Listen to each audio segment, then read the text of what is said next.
Herbert West, Reanimator, 1922, by H.P. Lovecraft, narrated by Sam Kusi. Chapter 1, From the Dark. Of Herbert West, who was my friend in college and in afterlife, I can speak only with extreme terror. This terror is not due altogether to the sinister manner of his recent disappearance, but was endangered by the whole nature of his life work, and first gained its acute form more than 17 years ago, when we were in the third year of our course at the Miskatonic University Medical School of Arkham. While he was with me, the wonder and diabolism of his experiments fascinated me utterly, and I was his closest companion. Now that he is gone and the spell is broken, the actual fear is greater. Memories and possibilities are ever more hideous than realities. The first horrible incident of our acquaintance was the greatest shock I ever experienced, and it is only with reluctance that I repeat it. As I have said, it happened when we were in the medical school, where West had already made himself notorious through his wild theories on the nature of death and the possibilities of overcoming it artificially. His views, which were widely ridiculed by the faculty and his fellow students, hinged on the essentially mechanistic nature of life, and concerned means for operating the organic machinery of mankind by calculated chemical action after the failure of natural processes. In his experiments with various animating solutions, he had killed and treated immense numbers of rabbits, guinea pigs, cats, dogs, and monkeys, till he had become the prime nuisance of the college. Several times he had actually obtained signs of life in animals supposedly dead, in many cases violent signs, but he soon saw that the perfection of this process, if indeed possible, would necessarily involve a lifetime of research. It likewise became clear that, since the same solution never worked alike on different organic species, he would require human subjects for further and more specialized progress. It was here that he first came into conflict with the college authorities, and was debarred from future experiments by no less a dignitary than the dean of the medical school himself, the learned and benevolent Dr. Allen Halsey, whose work in behalf of the stricken is recalled by every old resident of Arkham. I had always been exceptionally tolerant of West's pursuits, and we frequently discussed his theories, whose ramifications and corollaries were almost infinite. Holding with Haeckel that all life is a chemical and physical process, and that the so-called soul is a myth, my friend believed that artificial reanimation of the dead can depend only on the condition of the tissues, and that unless actual decomposition has set in, a corpse fully equipped with organs may, with suitable measures, be set going again in the peculiar fashion known as life. That the psychic or intellectual life might be impaired by the slight deterioration of sensitive brain cells which even a short period of death would be apt to cause, West fully realized. It had at first been his hope to find a reagent which would restore vitality before the actual advent of death, and only repeated failures on animals had shown him that the natural and artificial life motions were incompatible. He then sought extreme freshness in his specimens, injecting his solutions into the blood immediately after the extinction of life. It was this circumstance which made the professors so carelessly skeptical, for they felt that true death had not occurred in any case. They did not stop to view the matter closely and reasoningly. It was not long after the faculty had interdicted his work that West confided to me his resolution to get fresh human bodies in some manner, and continue in secret the experiments he could no longer perform openly. To hear him discussing ways and means was rather ghastly, for at the college we had never procured anatomical specimens ourselves. Whenever the morgue proved inadequate, 2 local Negroes attended to this matter, and they were seldom questioned. West was then a small, slender, spectacled youth with delicate features, yellow hair, pale blue eyes, and a soft voice, and it was uncanny to hear him dwelling on the relative merits of Christchurch Cemetery and the Potter's Field. We finally decided on the Potter's Field because practically everybody in Christchurch was embalmed, a thing of course ruinous to West's researchers.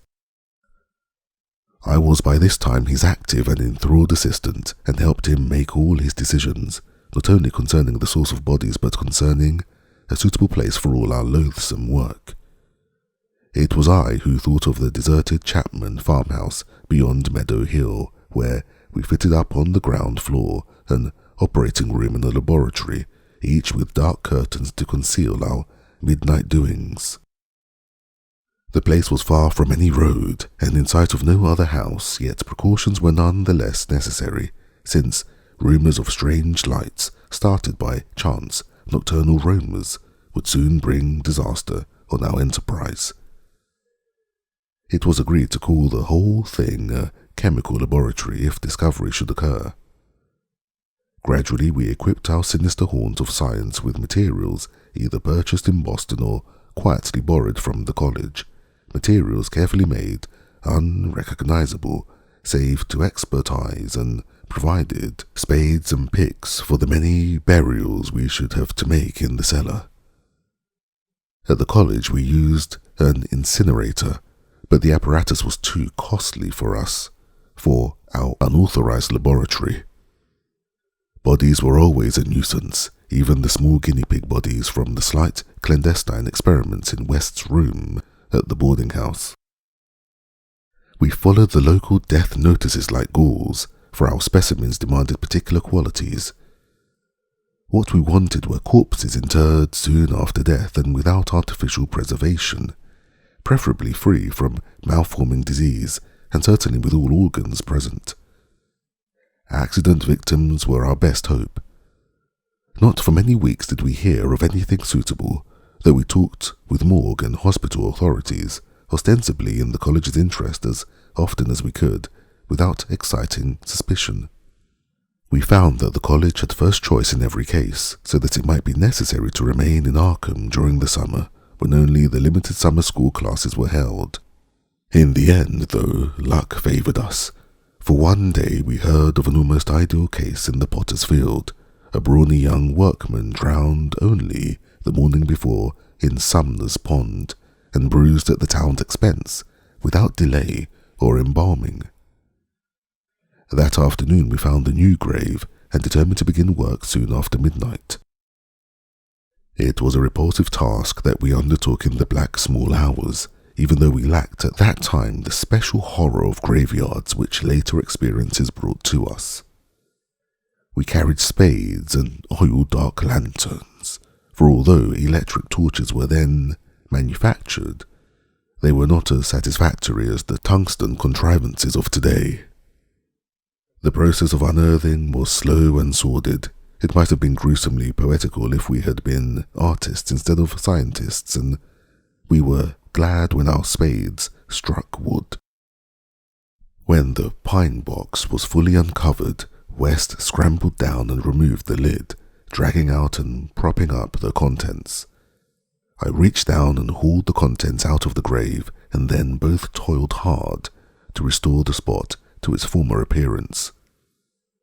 The affair made us rather nervous, especially the stiff form and vacant face of our first trophy, but we managed to remove all traces of our visit.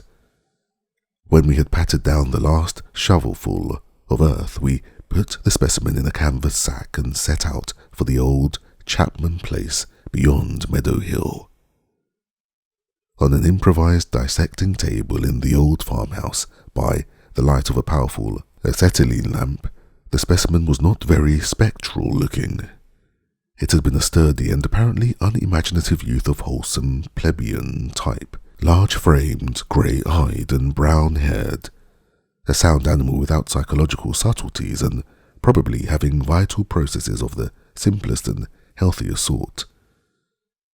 Now, with the eyes closed, it looked more asleep than dead, though the expert test of my friend soon left no doubt on that score. We had at last what West had always longed for, a real dead man of the ideal kind, ready for the solution as prepared according to the most careful calculations and theories for human use. The tension on our parts became very great.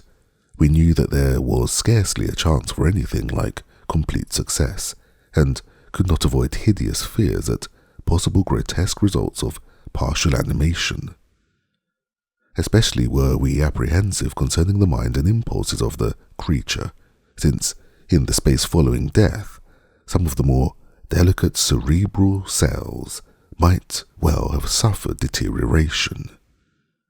I myself still held some curious notions about the traditional soul of man, and felt an awe at the secrets that might be told by one returning from the dead. I wondered what sights this placid youth might have seen in inaccessible spheres, and what he could relate if fully restored to life. But my wonder was not overwhelming, since for the most part I shared the materialism of my friend. He was calmer than I was, as he forced a large quantity of his fluid into a vein of the body's arm, immediately binding the incision securely. The waiting was gruesome, but West never faltered. Every now and then he applied his stethoscope to the specimen and bore the negative results philosophically. After about 3/4 of an hour without the least sign of life, he disappointedly pronounced the solution inadequate, but determined to make the most of his opportunity and try one change in the formula before disposing of his ghastly prize. We had that afternoon dug a grave in the cellar, and would have to fill it by dawn, for although we have fixed a lock on the house, we wished to shun even the remotest risk of a ghoulish discovery. Besides, the body would not be even approximately fresh the next night. So, taking the solitary acetylene lamp into the adjacent laboratory, we left our silent guest on the slab in the dark and bent every energy to the mixing of a new solution, the weighing and measuring supervised by West with an almost fanatical care.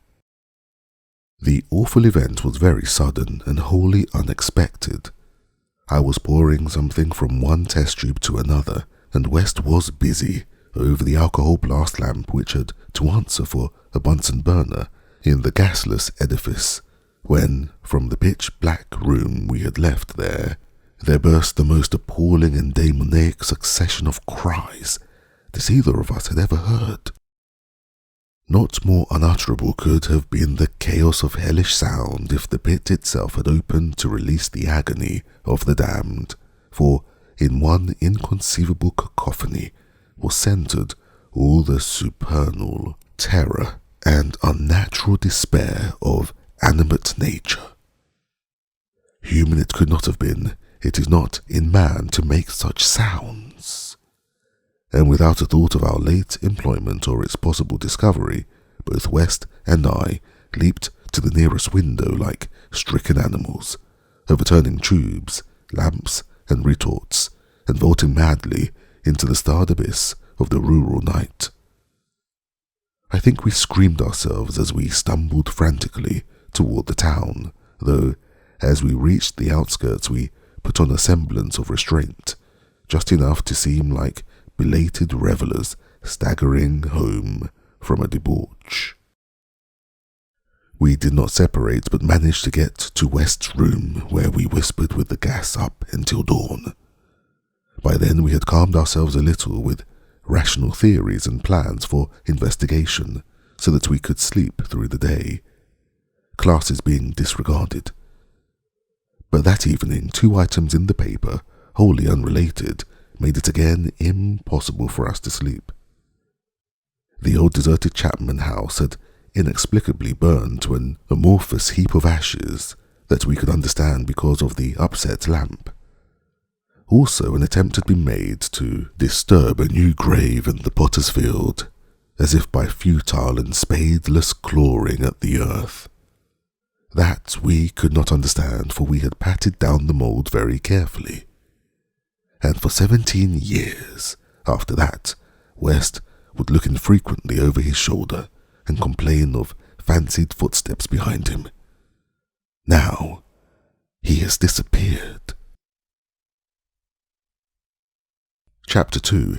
The Plague Daemon. I shall never forget that hideous summer 16 years ago, when like a noxious Aphrodite from the halls of Eblis, typhoid stalked leeringly through Arkham. It is by that satanic scourge that most recall the year, for truly terror brooded with bat wings over the piles of coffins in the tombs of Christchurch Cemetery. Yet for me, there is a greater horror in that time, a horror known to me alone, now that Herbert West has disappeared. West and I were doing postgraduate work in summer classes at the medical school of Miskatonic University, and my friend had attained a wide notoriety because of his experiments leading toward the revivification of the dead. After the scientific slaughter of uncounted small animals, the freakish work had ostensibly stopped by order of our skeptical dean, Dr. Alan Housey, though West had continued to perform certain secret tests in his dingy boarding house room, and had on one terrible and unforgettable occasion taken a human body from its grave in the Potter's Field to a deserted farmhouse beyond Meadow Hill. I was with him on that odious occasion, and saw him inject into the still veins the elixir which he thought would to some extent restore life's chemical and physical processes. It had ended horribly in a delirium of fear which we gradually came to attribute to our own overwrought nerves, and West had never afterward been able to shake off a maddening sensation of being haunted and hunted. The body had not been quite fresh enough. It is obvious that to restore normal mental attributes, a body must be very fresh indeed, and the burning of the old house had prevented us from burying the thing. It would have been better if we could have known it was underground. After that experience, West had dropped his researches for some time, but as the zeal of the born scientist slowly returned, he again became importunate with the college faculty, pleading for the use of the dissecting room and of fresh human specimens for the work he regarded as so overwhelmingly important. His pleas, however, were wholly in vain, for the decision of Dr. Housey was inflexible, and the other professors all endorsed the verdict of their leader. In the radical theory of reanimation, they saw nothing but the immature vagaries of a youthful enthusiast whose slight form, yellow hair, spectacled blue eyes, and soft voice gave no hint of the supernormal, almost diabolical power of the cold brain within. I can see him now as he was then, and I shiver. He grew sterner of face, but never elderly. And now Sefton Asylum has had the mishap, and West has vanished. West clashed disagreeably with Dr. Housey near the end of our last undergraduate term in a wordy dispute that did less credit to him than to the kindly dean in point of courtesy. He felt that he was needlessly and irrationally retarded in a supremely great work, a work which he could, of course, conduct to suit himself in later years, but which he wished to begin while still possessed of the exceptional facilities of the university. That the tradition-bound elders should ignore his singular results on animals and persist in their denial of the possibility of reanimation was inexpressibly disgusting and almost incomprehensible to a youth of West's logical temperament. Only greater maturity could help him understand the chronic mental limitations of the professor-doctor type, the product of generations of pathetic puritanism, kindly, conscientious, and sometimes gentle and amiable, yet always narrow, intolerant, custom-ridden, and lacking in perspective. Age has more charity for these incomplete yet I sold characters whose worst real vice is timidity, and who are ultimately punished by general ridicule for their intellectual sins, like the Ptolemaism, Calvinism, and anti-Darwinism, anti-Nietzscheism, and every sort of Sabbatarianism and sumptuary legislation. West, young despite his marvellous scientific acquirements, had scant patience with good Dr. Halsey and his erudite colleagues, and nursed an increasing resentment, coupled with a desire to prove his theories to these obtuse worthies in some striking and dramatic fashion. Like most youths, he indulged in elaborate daydreams of revenge, triumph, and magnanimous forgiveness. And then had come the scourge, grinning and lethal, from the nightmare caverns of Tartarus. West and I had graduated about the time of its beginning, but had remained for additional work at the summer school, so that we were in Arkham when it broke with full demoniac fury upon the town. Though not as yet licensed physicians, we now had our degrees and were pressed frantically into public service as the numbers of the stricken grew.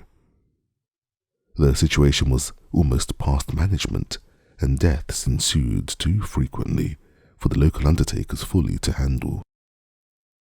Burials without embalming were made in rapid succession, and even the Christchurch cemetery receiving tomb was crammed with coffins of the unembalmed dead.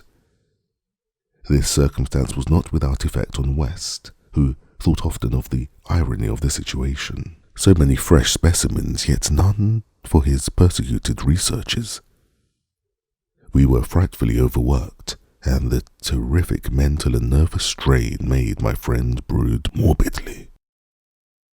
But West's gentle enemies were no less harassed with prostrating duties.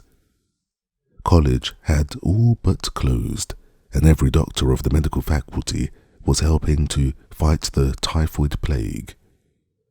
Dr. Halsey in particular had distinguished himself in sacrificing service, applying his extreme skill with wholehearted energy to cases which many others shunned because of danger or apparent hopelessness. Before a month was over, the fearless Dean had become a popular hero, though he seemed unconscious of his fame as he struggled to keep from collapsing with physical fatigue and nervous exhaustion. West could not withhold admiration for the fortitude of his foe, but because of this was even more determined to prove to him the truth of his amazing doctrines. Taking advantage of the disorganization of both college work and municipal health regulations, he managed to get a recently deceased body smuggled into the university dissecting room one night, and in my presence injected a new modification of his solution. The thing actually opened its eyes, but only stared at the ceiling with a look of soul-petrifying horror before collapsing into an inertness from which nothing could rouse it. West said it was not fresh enough. The hot summer air does not favour corpses. That time we were almost caught before we incinerated the thing, and West doubled the advisability of repeating his daring misuse of the college laboratory. The peak of the epidemic was reached in August. West and I were almost dead, and Dr. Halsey did die on the 14th. The students all attended the hasty funeral on the 15th and brought an impressive wreath, though the latter was quite overshadowed by the tribute sent by wealthy Arkham citizens and by the municipality itself. It was almost a public affair, for the dean had surely been a public benefactor. After the entombment, we were all somewhat depressed and spent the afternoon at the bar of the commercial house, where West, though shaken by the death of his chief opponent, chilled the rest of us with references to his notorious theories.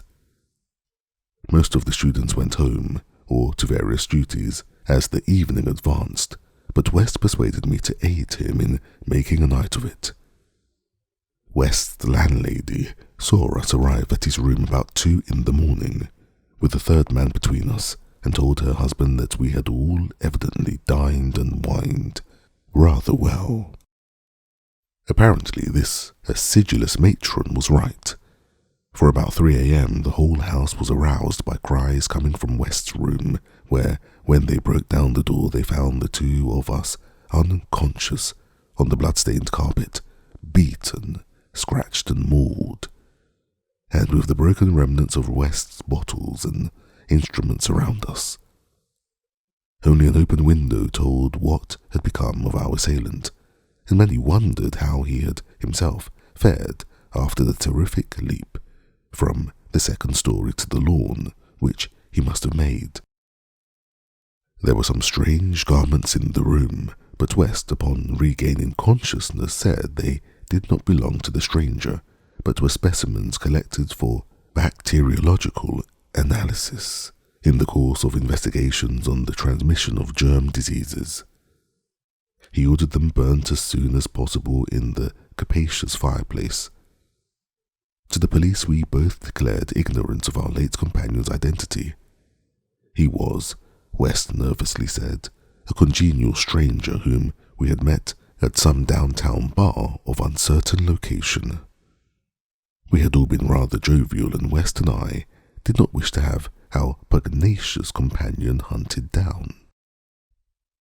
That same night saw the beginning of the second Arkham horror, the horror that to me eclipsed the plague itself. Christchurch Cemetery was the scene of a terrible killing, a watchman having been clawed to death in a manner not only too hideous for description, but raising a doubt as to the human agency of the deed. The victim had been seen alive considerably after midnight. The dawn revealed the unutterable thing. The manager of a circus at the neighbouring town of Bolton was questioned, but he swore that no beast had at any time escaped from its cage. Those who found the body noted a trail of blood leading to the receiving tomb, where a small pool of red lay on the concrete just outside the gate. A fainter trail led away towards the woods, but it soon gave out. The next night, devils danced on the roofs of Arkham, and unnatural madness howled in the wind. Through the fevered town had crept a curse which some said was greater than the plague, and which some whispered was the embodied demon soul of the plague itself. 8 hours were entered by a nameless thing which strewed red death in its wake. In all, 17 maimed and shapeless remnants of bodies were left behind the voiceless, sadistic monster that crept abroad. A few persons had half seen it in the dark, and said it was white and like a malformed ape, and anthropomorphic fiend.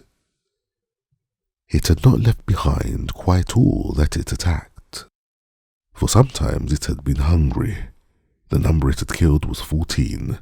3 of the bodies had been in stricken homes and had not been alive. On the third night, frantic bands of searchers led by the police captured it in a house on Crane Street near the Miskatonic campus. They had organized the quest with care, keeping in touch by means of volunteer telephone stations, and when someone in the college district had reported hearing a scratching at a shuttered window, the net was quickly spread. On account of the general alarm and precautions, there were only 2 more victims, and the capture was effected without major casualties. The thing was finally stopped by a bullet, though not a fatal one, and was rushed to the local hospital amidst universal excitement and loathing. For it had been a man, this much was clear despite the nauseous eyes, the voiceless simianism, and the demoniac savagery.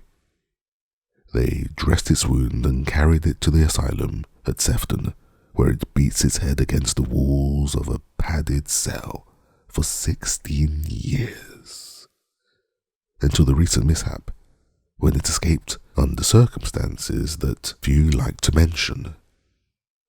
What had most disgusted the searchers of Arkham was the thing they noticed when the monster's face was cleaned, the mocking, unbelievable resemblance to a learned and self-sacrificing martyr who had been entombed but 3 days before. The late Dr. Alan Halsey, public benefactor and dean of the medical school of Miskatonic University. To the vanished Herbert West and to me, the disgust and horror were supreme. I shudder tonight as I think of it, shudder even more than I did that morning when West muttered through his bandages, "Damn it! It wasn't quite fresh enough." Chapter 3. 6 Shots by Midnight. It is uncommon to fire all 6 shots of a revolver with great suddenness when one would probably be sufficient, but many things in the life of Herbert West were uncommon. It is, for instance, not often that a young physician, leaving college, is obliged to conceal the principles which guide his selection of a home and office. Yet, that was the case with Herbert West. When he and I obtained our degrees at the medical school of Miskatonic University and sought to relieve our poverty by setting up as general practitioners, we took great care not to say that we chose our house because it was fairly well isolated and as near as possible to the potter's field. Reticence such as this is seldom without a cause, nor indeed was ours, for our requirements were those resulting from a life-work distinctly unpopular. Outwardly we were doctors only, but beneath the surface were aims of far greater and more terrible moment, for the essence of Herbert West's existence was a quest amid black and forbidden realms of the unknown, in which he hoped to uncover the secret of life and restore to perpetual animation the graveyard's cold clay. Such a question demands strange materials, among them fresh human bodies, and in order to keep supplied with these indispensable things, one must live quietly and not far from a place of informal interment. West and I had met in college, and I had been the only one to sympathize with his hideous experiments. Gradually I had come to be his inseparable assistant, and now that we were out of college, we had to keep together. It was not easy to find a good opening for 2 doctors in company, but finally the influence of the university secured us practice in Bolton, a factory town near Arkham, the seat of the college. The Bolton worsted mills are the largest in the Miskatonic Valley, and their polyglot employees never are popular as patients with the local physicians. We chose our house with the greatest care, seizing at last on a rather run-down cottage near the end of Pond Street, 5 numbers from the closest neighbour and separated from the local potter's field by only a stretch of meadow land, bisected by a narrow neck of the rather dense forest which lies to the north. The distance was greater than we wished, but we could get no nearer house without going on the other side of the field, wholly out of the factory district. We were not much pleased, however, since there were no people between us and our sinister source of supplies. The walk was a trifle long, but we could haul our silent specimens undisturbed. Our practice was surprisingly large from the very first, large enough to please most young doctors, and large enough to prove a bore and a burden to students whose real interest lay elsewhere. The mill hands were of somewhat turbulent inclinations, and besides their many natural needs, their frequent clashes and stabbing affrays gave us plenty to do. But what naturally absorbed our minds was the secret laboratory we had fitted up in the cellar, the laboratory with the long table under the electric lights, where in the small hours of the morning we often injected West's various solutions into the veins of the things we dragged from the potter's field. West was experimenting madly to find something which would start man's vital emotions anew after they had been stopped by the thing we call death, but had encountered the most ghastly obstacles. The solution had to be differently compounded for different types. What would serve for guinea pigs would not serve for human beings, and different human specimens required large modifications. The bodies had to be exceedingly fresh, or the slight decomposition of brain tissue would render perfect reanimation impossible. Indeed, the greatest problem was to get them fresh enough. West had had horrible experiences during the secret college researches with corpses of doubtful vintage. The results of partial or imperfect animation were much more hideous than were the total failures, and we both held fearsome recollections of such things. Ever since our first demoniac session in the deserted farmhouse on Meadow Hill in Arkham, we had felt a brooding menace, and West, though a calm, blonde, blue-eyed scientific automaton in most respects, often confessed to a shuddering sensation, a stealthy pursuit. He half left that he was followed, a psychological delusion of shaken nerves, enhanced by the undeniably disturbing fact that at least one of our reanimated specimens was still alive, a frightful, carnivorous thing in a padded cell at Sefton. Then there was another, our first, whose exact fate we had never learned. We had fair luck with specimens in Bolton, much better than in Arkham. We had not been settled a week before we got an accident victim on the very night of burial, and made it open its eyes with an amazingly rational expression before the solution failed.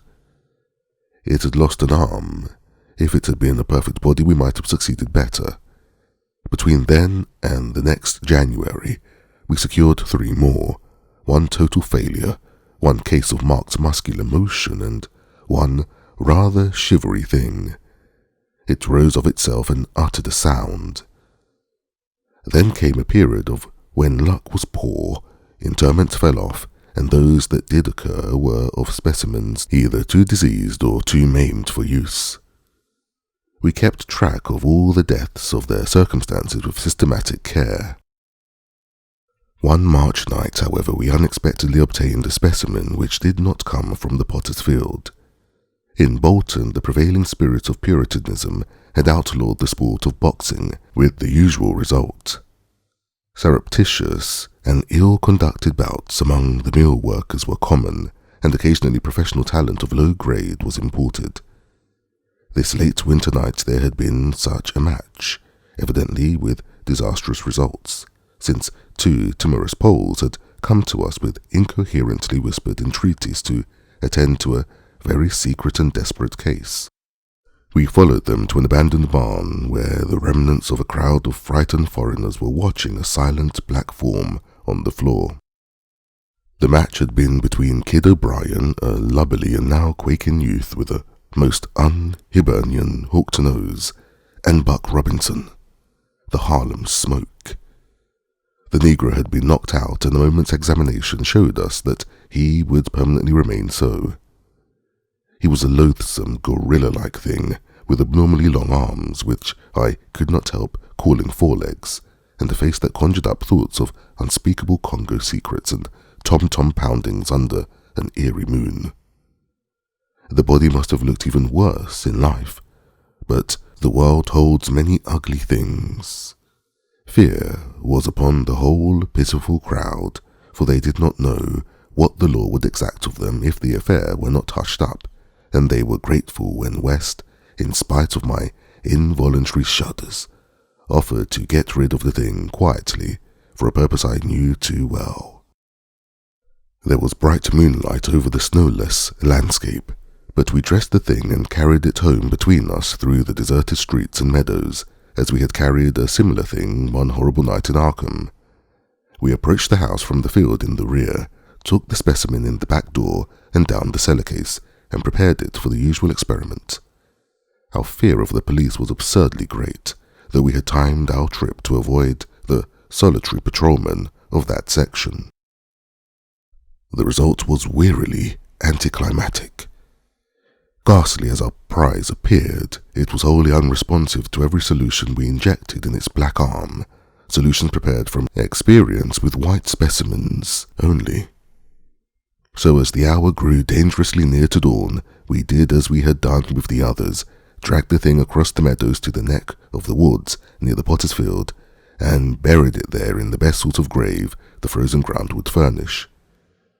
The grave was not very deep, but fully as good as that of the previous specimen, the thing which had arisen of itself and uttered a sound.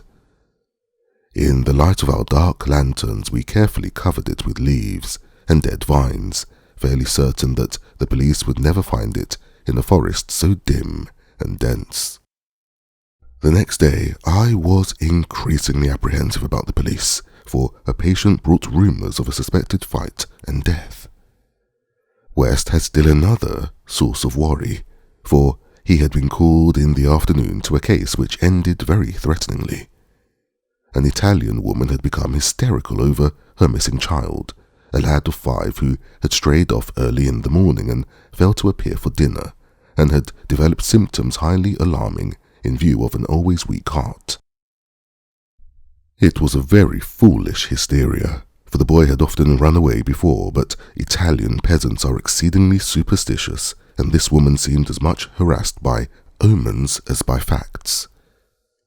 About 7 o'clock in the evening she had died, and her frantic husband had made a frightful scene in his efforts to kill West, whom he wildly blamed for not saving her. Friends had held him when he drew a stiletto, but West departed amidst his inhuman shrieks, curses and oaths of vengeance. In his latest affliction, the fellow seemed to have forgotten his child, who was still missing as the night advanced. There was some talk of searching the woods, but most of the family's friends were busy with the dead woman and the screaming man. Altogether, the nervous strain upon West must have been tremendous. Thoughts of the police and of the mad Italian both weighed heavily. We retired about 11, but I did not sleep well. Bolton had a surprisingly good police force for so small a town, and I could not help fearing the mess which would ensue if the affair of the night before were ever tracked down. It might mean the end of all our local work, and perhaps prison for both West and me. I did not like those rumours of a fight which were floating about. After the clock had struck 3, the moon shone in my eyes, but I turned over without rising to pull down the shade. Then came the steady rattling at the back door. I still lay, and somewhat dazed, but before long heard West's rap on my door. He was clad in dressing gown and slippers, and had in his hand a revolver and an electric flashlight.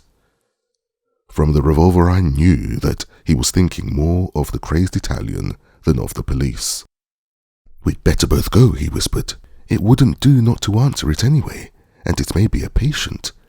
It would be like one of those fools to try at the back door."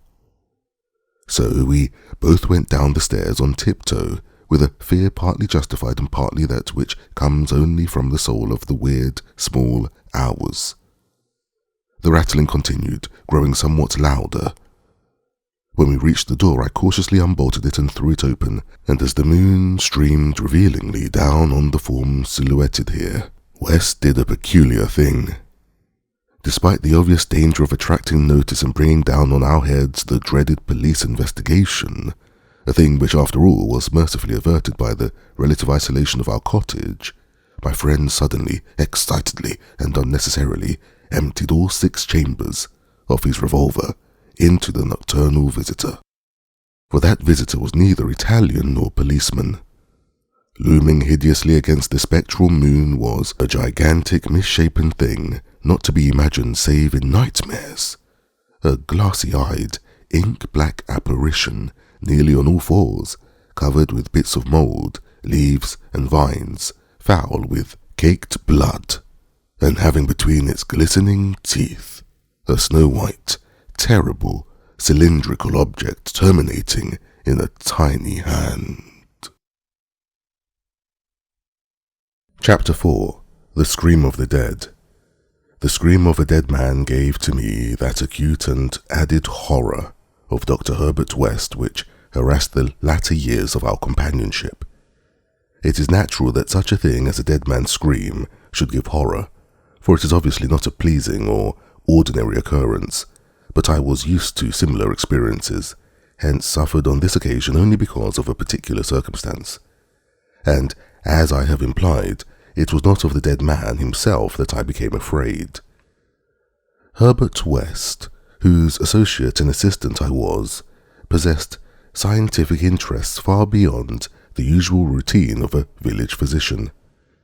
That was why, when establishing his practice in Bolton, he had chosen an isolate house near the Potter's Field.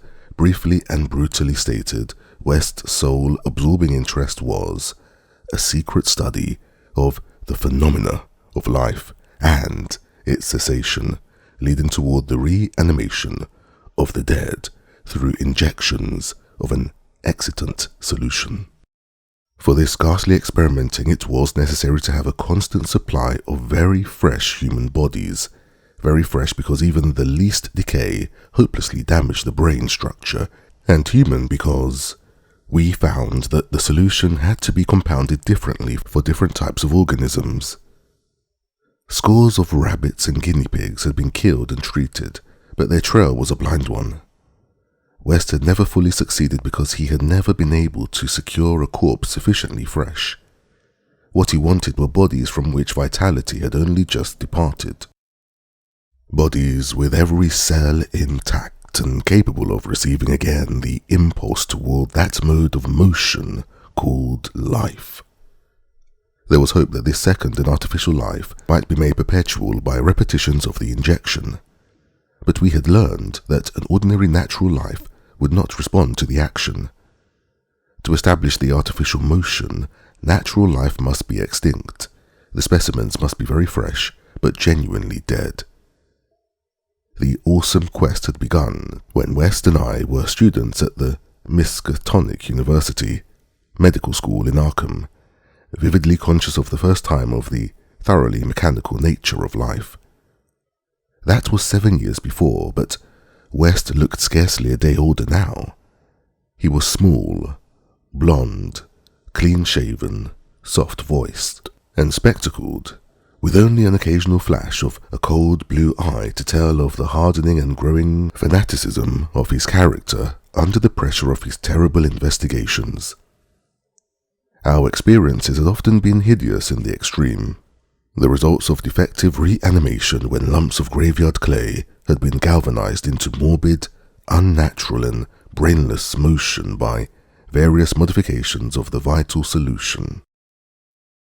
One thing had uttered a nerve-shattering scream, another had risen violently, beaten us both to unconsciousness, and run amok in a shocking way before it could be placed behind asylum bars. Still another, a loathsome African monstrosity, had clawed out of its shallow grave and done a deed. West had had to shoot that object. We could not get bodies fresh enough to show any trace of reason when reanimated, so had perforce created nameless horrors. It was disturbing to think that one, perhaps two, of our monsters still lived. That thought haunted us shadowingly, till finally West disappeared under frightful circumstances. But at the time of the scream, in the cellar laboratory of the isolated Bolton cottage, our fears were subordinate to our anxiety for extremely fresh specimens.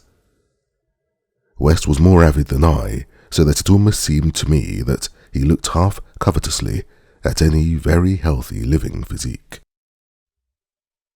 It was in July 1910 that the bad luck regarding specimens began to turn. I had been on a long visit to my parents in Illinois, and upon my return found West in a state of singular elation. He told me excitedly, in all likelihood solved the problem of freshness through an approach from an entirely new angle, that of artificial preservation. I had known that he was working on a new and highly unusual embalming compound, and was not surprised that it had turned out well. But until he explained the details, I was rather puzzled as to how such a compound could help in our work, since the objectionable staleness of the specimens was largely due to the delay occurring before we secured them. This I now saw West had clearly recognized, creating his embalming compound for future rather than immediate use, and trusting to fate to supply again some very recent and unburied corpse, as it had years before when we obtained the Negro killed in the Bolton prize fight. At last fate had been kind, so that on this occasion there lay in the secret cellar laboratory a corpse whose decay could not by any possibility have begun. What would happen on reanimation, and whether we could hope for a revival of mind and reason, West did not venture to predict. The experiment would be a landmark in our studies, and he had saved the new body for my return, so that both might share the spectacle in accustomed fashion. West told me how he had obtained the specimen. It had been a vigorous man, a well-dressed stranger just off the train on his way to transact some business with the Bolton worsted mills. The walk through the town had been long, and by the time the traveller paused at our cottage to ask the way of the factories, his heart had become greatly overtaxed. He had refused a stimulant and had suddenly dropped dead only a moment later. The body, as might be expected, seemed to West a heaven-sent gift. In his brief conversation, the stranger had made it clear that he was unknown in Bolton, and a search of his pockets subsequently revealed him to be one Robert Leavitt of St. Louis, apparently without a family to make an instant inquiry about his disappearance. If this man was not to be restored to life, no one would know of our experiment. We buried our materials in a dense strip of woods between the house and the potter's field. If, on the other hand, he could be restored, our fame would be brilliantly and perpetually established. So without delay, West had injected into the body's wrist the compound which would hold it fresh for use after my arrival. The matter of the presumably weak heart, which to my mind imperiled the success of our experiment, did not appear to trouble West extensively. He hoped at last to obtain what he had never been able to before, a rekindled spark of reason, and perhaps a normal, living creature. So on the night of July 18th, 1910, Herbert West and I stood in the cellar laboratory and gazed at a white, silent figure beneath the dazzling arc light. The embalming compound had worked uncannily well, for as I stared fascinatedly at the sturdy frame, which had lain 2 weeks without stiffening, I was moved to seek West's assurance that the thing was really dead. This assurance he gave readily enough, reminding me that the reanimating solution was never used without careful tests as to life, since it could have no effect if any of the original vitality were present. As West proceeded to take preliminary steps, I was impressed by the vast intricacy of the new experiment, an intricacy so vast that he could trust no hand less delicate than his own. Forbidding me to touch the body, he first injected a drug in the wrist, just beside the place his needle had punctured when injecting the embalming compound. This, he said, was to neutralize the compound and release the system to a normal relaxation so that the reanimating solution might freely work when injected. Slightly later, when a change and a gentle tremor seemed to affect the dead limbs, West stuffed a pillow-like object violently over the twitching face, not withdrawing it until the corpse appeared quiet and ready for our attempt at reanimation. The pale enthusiast now applied some last perfunctory tests for absolute lifelessness, withdrew satisfied, and finally injected into the left arm an accurately measured amount of the vital elixir, prepared during the afternoon with a greater care than we had used since the college days, when our feet were new and groping. I cannot express the wild, breathless suspense with which we waited for results on this first really fresh specimen, the first we could reasonably expect to open its lips, in rational speech, perhaps to tell of what it had seen beyond the unfathomable abyss.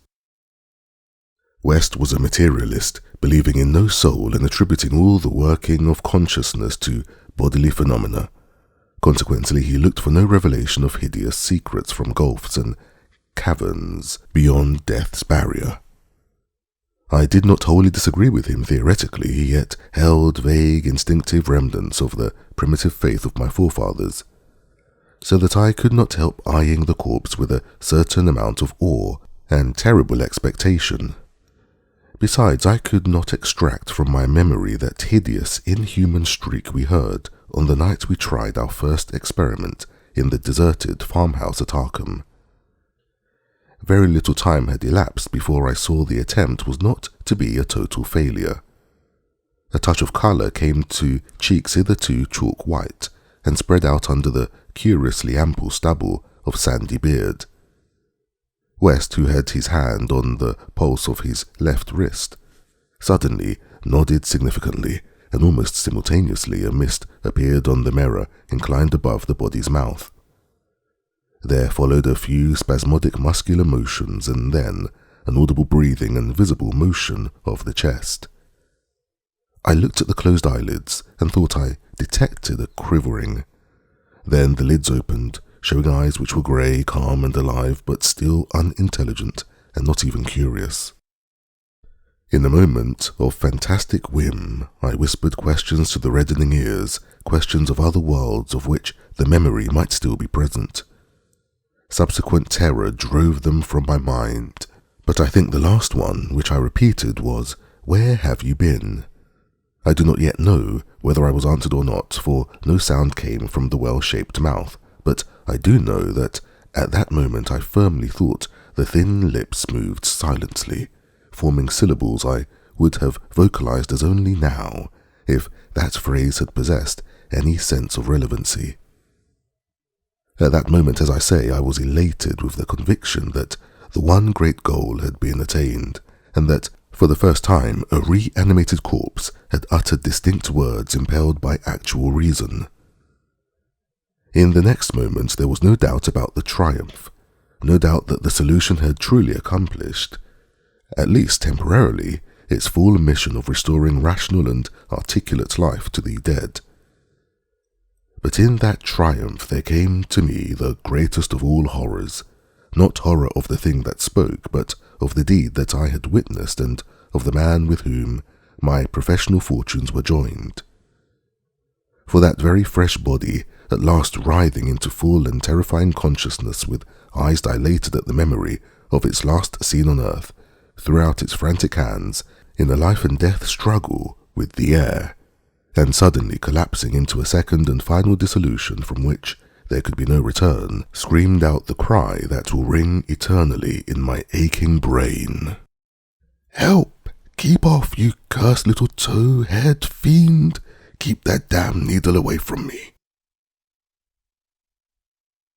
Chapter 5. The Horror of the Shadows. Many men have related hideous things, not mentioned in print, which happened on the battlefields of the Great War. Some of these things have made me faint, others have convulsed me with devastating nausea, while still others have made me tremble and look behind me in the dark.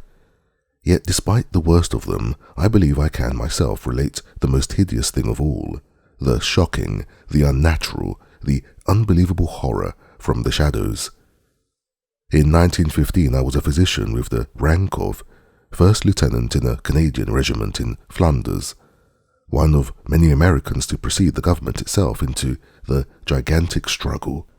I had not entered the army on my own initiative, but rather as a natural result of the enlistment of the man whose indispensable assistant I was, the celebrated Boston surgical specialist, Dr. Herbert West. Dr. West had been avid for a chance to serve as surgeon in the Great War, and when the chance had come, he carried me with him almost against my will.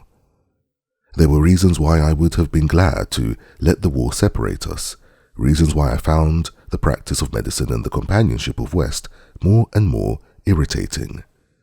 But when he had gone to Ottawa and through a colleague's influence secured a medical commission as major, I could not resist the imperious persuasion of one determined that I should accompany him in my usual capacity. When I say that Dr. West was avid to serve in battle, I do not mean to imply that he was either naturally warlike or anxious for the safety of civilization. Always an ice-cold intellectual machine, slight, blonde, blue-eyed and spectacled, I think he secretly sneered at my occasional martial enthusiasms and censures of supine neutrality. There was, however, something he wanted in embattled Flanders, and in order to secure it, he had to assume a military exterior.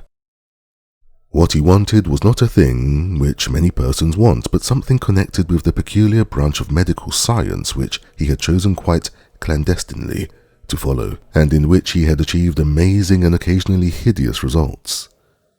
It was, in fact, nothing more or less than an abundant supply of freshly killed men in every stage of dismemberment. Herbert West needed fresh bones because his life work was the reanimation of the dead. This work was not known to the fashionable clientele who had so swiftly built up his fame after his arrival in Boston, but was only too well known to me, who had been his closest friend and sole assistant since the old days in Miskatonic University Medical School at Arkham. It was in these college days that he had begun his terrible experiments, first on small animals and then on human bodies, shockingly obtained. There was a solution which he injected into the veins of dead things, and if they were fresh enough, they responded in strange ways. He had had much trouble in discovering the proper formula, for each type of organism was found to need a stimulus, especially adapted to it. Terror stalked him when he reflected on his partial failures, nameless things resulting from imperfect solutions or from bodies insufficiently fresh. A certain number of these failures had remained alive. One was in an asylum while others had vanished, and as he thought of conceivable yet virtually impossible eventualities, he often shivered beneath his usual stolidity. West had soon learned that absolute freshness was the prime requisite for useful specimens, and had accordingly resorted to frightful and unnatural expedients in body snatching. In college and during our early practice together in the factory town of Bolton, my attitude toward him had been largely one of fascinated admiration, but as his boldness in methods grew, I began to develop a gnawing fear. I did not like the way he looked at healthy living bodies, and then there came a nightmarish session in the cellar laboratory when I learned that a certain specimen had been a living body when he secured it. That was the first time he had ever been able to revive the quality of rational thought in a corpse, and his success, obtained at such a loathsome cost, had completely hardened him. Of his methods in the intervening 5 years I dare not speak. I was held to him by the sheer force of fear, and witnessed sights that no human tongue could repeat. Gradually I came to find Herbert West himself more horrible than anything he did. That was when it dawned on me that his once normal scientific zeal of prolonging life had subtly degenerated into a mere morbid and ghoulish curiosity and secret sense of charnel picturesqueness. His interest became a hellish and perverse addiction to the repellently and fiendishly abnormal. He gloated calmly over artificial monstrosities which would make most healthy men drop dead from fright and disgust. He became, behind his pallid intellectuality, a fastidious Baudelaire of physical experiment, a languid Elagabalus of the tombs. Dangers he met unflinchingly, crimes he committed unmoved. I think the climax came when he had proved his point that rational life can be restored, and had sought new worlds to conquer by experimenting on the reanimation of detached parts of bodies. He had wild and original ideas on the independent vital properties of organic cells and nerve tissue separated from natural physiological systems, and achieved some hideous preliminary results in the form of never-dying, artificially nourished tissue obtained from the nearly hatched eggs of the indescribable tropical reptile. 2 biological points he was exceedingly anxious to settle. First, whether any amount of consciousness and rational action be possible without the brain, proceeding from the spinal cord and various nerve centers, and second, whether any kind of ethereal, intangible relation distinct from the material cells may exist to link the surgically separated parts of what has previously been a single living organism. All this research work required a prodigious supply of freshly slaughtered human flesh, and that was why Herbert West had entered the Great War. The phantasmal, unmentionable thing occurred one midnight late in March 1915 in a field hospital behind the lines at St. Eloi. I wonder even now if it could have been other than a demoniac dream of delirium.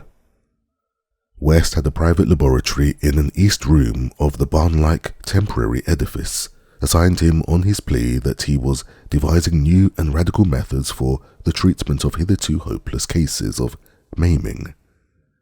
There he worked like a butcher in the midst of his gory wares.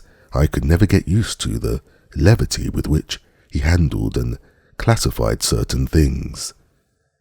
At times he actually did perform marvels of surgery for the soldiers, but his chief delights were of a less public and philanthropic kind, requiring many explanations of sounds which seemed peculiar even amidst the babble of the damned. Among these sounds were frequent revolver shots, surely not uncommon on a battlefield but distinctly uncommon in a hospital. Dr. West's Reanimator specimens were not meant for long existence or a large audience. Besides human tissue, West employed much of the reptile embryo tissue which he had cultivated with such singular results. It was better than human material for maintaining life in organless fragments, and that was now my friend's chief activity. In a dark corner of the laboratory over a queer, incubating burner, he kept a large covered vat full of this reptilian cell matter which multiplied and grew puffily and hideously. On the night of which I speak, we had a splendid new specimen, a man at once physically powerful and of such high mentality that a sensitive nervous system was assured. It was rather ironic, for he was the officer who had helped West to his commission, and who was now to have been our associate. Moreover, he had in the past secretly studied the theory of reanimation to some extent under West. Major Sir Eric Morland Clapham Lee, DSO, was the greatest surgeon in our division, and had been hastily assigned to the St. Eloi sector when news of the heavy fighting reached headquarters. He had come in an aeroplane piloted by the intrepid Lieutenant Ronald Hill, only to be shot down when directly over his destination. The fall had been spectacular and awful. Hill was unrecognizable afterward, but the wreck yielded up the great surgeon in a nearly decapitated but otherwise intact condition. West had greedily seized the lifeless thing which had once been his friend and fellow scholar, and I shuddered when he finished severing the head, placed it in his hellish vat of pulpy reptile tissue to preserve it for future experiments, and proceeded to treat the decapitated body on the operating table. He injected new blood, joined certain veins, arteries and nerves at the headless neck, and closed the ghastly aperture with engrafted skin from an unidentified specimen which had borne an officer's uniform. I knew what he wanted, to see if this highly organized body could exhibit without its head any of the signs of mental life which had distinguished Sir Eric Morland Clapham Lee. Once a student of reanimation, this silent trunk was now gruesomely called upon to exemplify it. I can still see Herbert West under the sinister electric light as he injected his reanimating solution into the arm of the headless body. The scene I cannot describe. I should faint if I tried it, for there is madness in a room full of classified charnel things, with blood and lesser human debris almost ankle deep on the slimy floor, with hideous reptilian abnormalities sprouting, bubbling, and baking over a winking bluish-green spectre of dim flame in a far corner of black shadows. The specimen, as West repeatedly observed, had a splendid nervous system.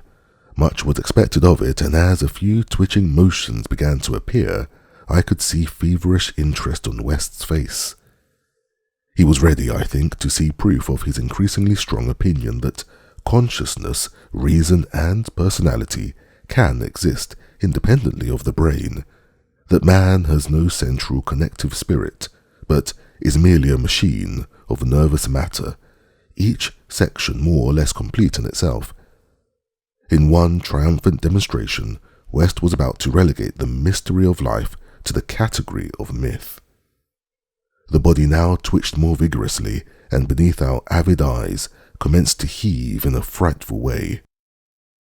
The arms stirred disquietingly, the legs drew up, and various muscles contracted in a repulsive kind of writhing. Then the headless thing threw out its arms in a gesture which was unmistakably one of desperation, an intelligent desperation apparently sufficient to prove every theory of Herbert West. Certainly the nerves were recalling the man's last act in life, the struggle to get free of the falling aeroplane. What followed I shall never positively know. It may have been wholly a hallucination from the shock caused at that instant by sudden and complete destruction of the building in a cataclysm of German shell fire. Who can gainsay it, since West and I were the only proved survivors? West liked to think that before his recent disappearance, but there were times where he could not, for it was queer that we both could have the same hallucination.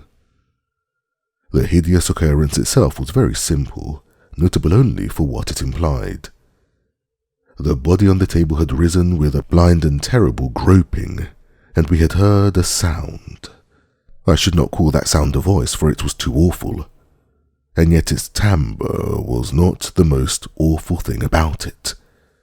Neither was its message. It had merely screamed, "Jump, Ronald, for God's sake, jump!" The awful thing was its source.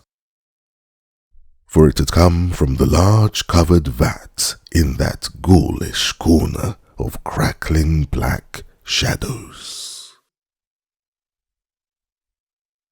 Chapter 6. The Tomb Legions. When Dr. Herbert West disappeared a year ago, the Boston police questioned me closely. They suspected that I was holding something back, and perhaps suspected graver things, but I could not tell them the truth because they would not have believed it. They knew indeed that West had been connected with activities beyond the credence of ordinary men, for this hideous experiments in the reanimation of dead bodies had long been too extensive to admit of perfect secrecy. But the final soul-shattering catastrophe held elements of demoniac fantasy, which make even me doubt the reality of what I saw.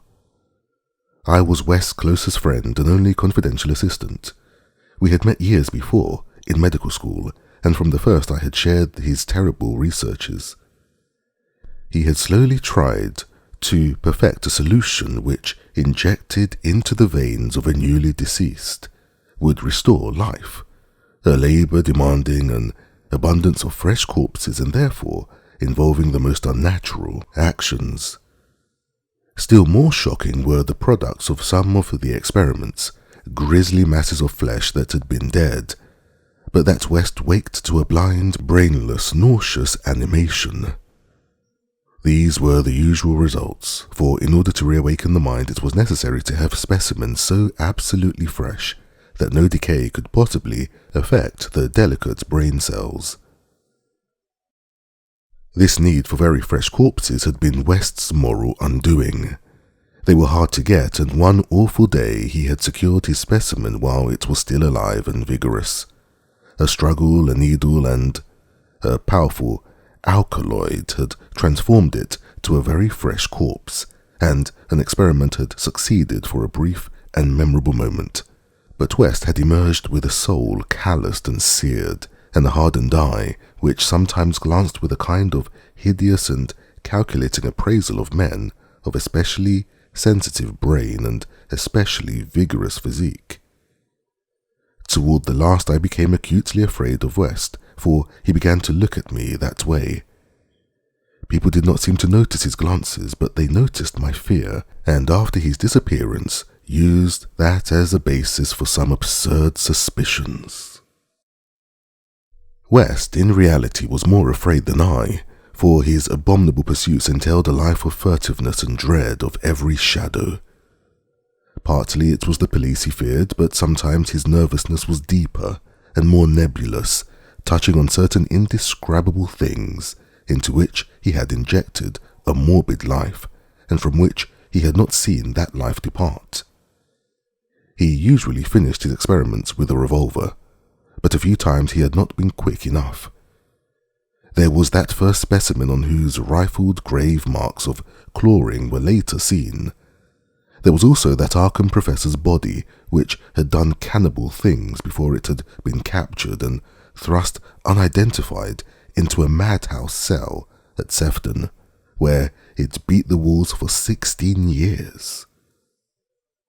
Most of the other possibly surviving results were things less easy to speak of, for in later years West's scientific zeal had degenerated to an unhealthy and fantastic mania, and he has spent his chief skill in vitalizing not entire human bodies but isolated parts of bodies, or parts joined to organic matter other than human. It had become fiendishly disgusting by the time he disappeared. Many of the experiments could not have been hinted at in print. The Great War, through which both of us served as surgeons, had intensified this side of West. In saying that West's fear of his specimens was nebulous, I have in mind particularly its complex nature. Part of it came merely from knowing of the existence of such nameless monsters, while other parts arose from apprehension of the bodily harm they might under certain circumstances do him. Their disappearance added horror to the situation. Of them all, West knew the whereabouts of only one, the pitiful asylum thing. Then there was a more subtle fear, a very fantastic sensation resulting from a curious experiment in the Canadian Army in 1915. West, in the midst of a severe battle, had reanimated Major Sir Eric Morland Clapham Lee, DSO, a fellow physician who knew about his experiments and could have duplicated them. The head had been removed so that the possibility of quasi-intelligent life in the trunk might be investigated. Just as the building was wiped out by a German shell, there had been a success. The trunk had moved intelligently, and unbelievably to relate, we were both sickeningly sure that articulate sound had come from the detached head as it lay in a shadowy corner of the laboratory. The shell had been merciful, in a way, but West could never feel as certain as he wished that we two were the only survivors. He used to make shuddering conjectures about the possible actions of a headless physician with the power of reanimating the dead. West's last quarters were in a venerable house of much elegance, overlooking one of the oldest burying grounds in Boston.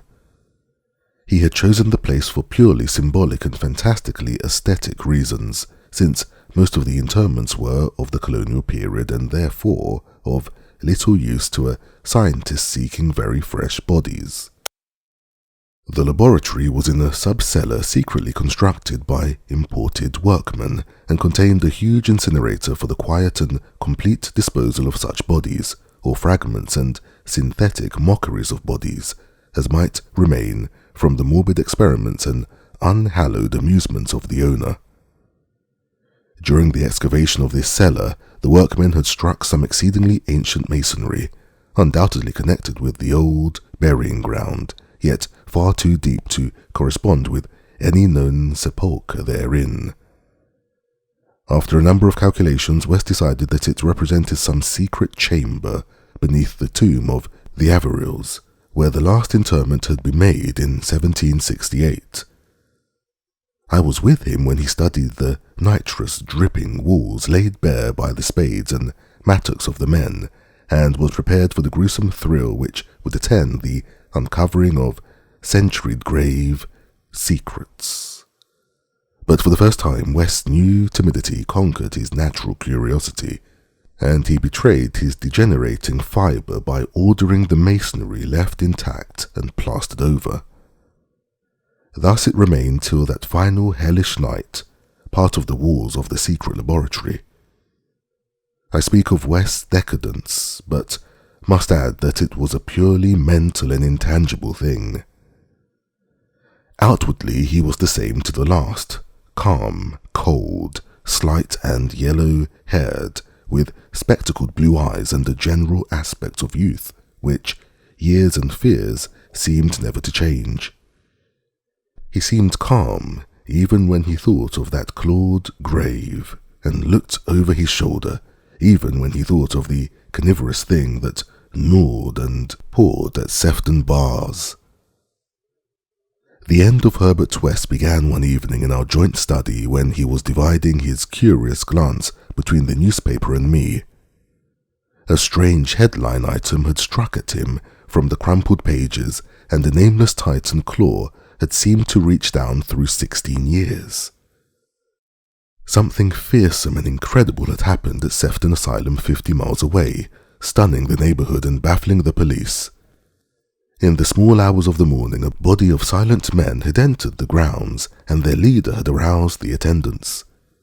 He was a menacing military figure who talked without moving his lips and whose voice seemed almost ventriloquially connected with an immense black case he carried. His expressionless face was handsome to the point of radiant beauty, but had shocked the superintendent when the hall light fell on it, for it was a wax face with eyes of painted glass. Some nameless accident had befallen this man. A larger man guided his steps, a repellent hulk whose bluish face seemed half eaten away by some unknown malady. The speaker had asked for the custody of the cannibal monster committed from Arkham 16 years before, and upon being refused, gave a signal which precipitated a shocking riot. The fiends had beaten, trampled, and bitten every attendant who did not flee, killing 4 and finally succeeding in the liberation of the monster.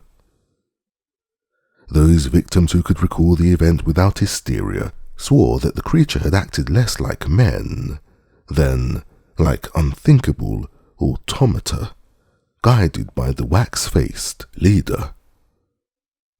By the time help could be summoned, every trace of the men and their mad charge had vanished. From the hour of reading this item until midnight, West sat almost paralyzed. At midnight the doorbell rang, startling him fearfully. All the servants were asleep in the attic, so I answered the bell. As I have told the police, there was no wagon in the street, but only a group of strange-looking figures, bearing a large square box which they deposited in the hallway after one of them had grunted in a highly unnatural voice.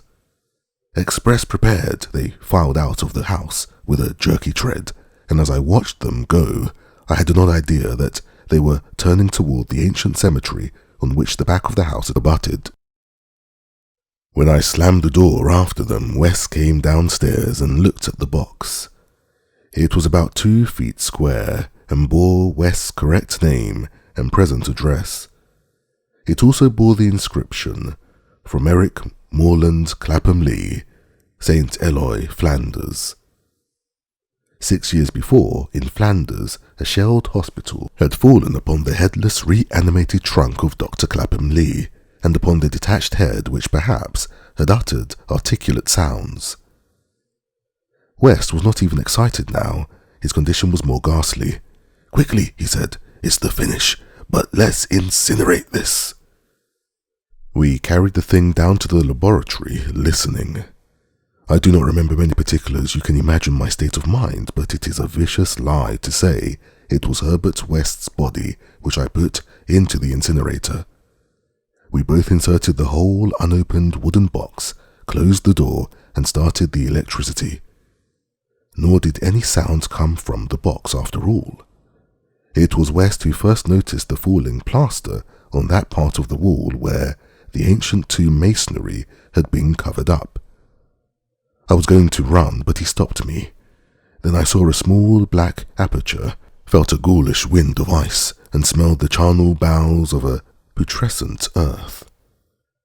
There was no sound, but just then the electric lights went out and I saw, outlined against some phosphorescence of the netherworld, a horde of silent toiling things, which only insanity, or worse, could create. Their outlines were human, semi-human, fractionally human, and not human at all. The horde was grotesquely heterogeneous. They were removing the stones quietly, one by one, from the sentried wall. And then, as the breach became large enough, they came out into the laboratory in single file, led by a stalking thing with a beautiful head made of wax. A sort of mad-eyed monstrosity behind the leader seized on Herbert West. West did not resist or utter a sound. Then they all sprang at him and tore him to pieces before my eyes, bearing the fragments away into that subterranean vault of fabulous abominations. West's head was carried off by the wax-headed leader, who wore a Canadian officer's uniform. As it disappeared, I saw that the blue eyes behind the spectacles were hideously blazing with their first touch of frantic, visible emotion. servants found me unconscious in the morning. West was gone. The incinerator contained only unidentifiable ashes. Detectives have questioned me, but what can I say? The Sefton tragedy they will not connect with West, not that, nor the men with the box, whose existence they deny. I told them of the vault, and they pointed to the unbroken plaster wall and laughed. So I told them no more. They imply that I am a madman or a murderer. Probably I am mad. But I might not be mad if those accursed tomb legions had not been so silent.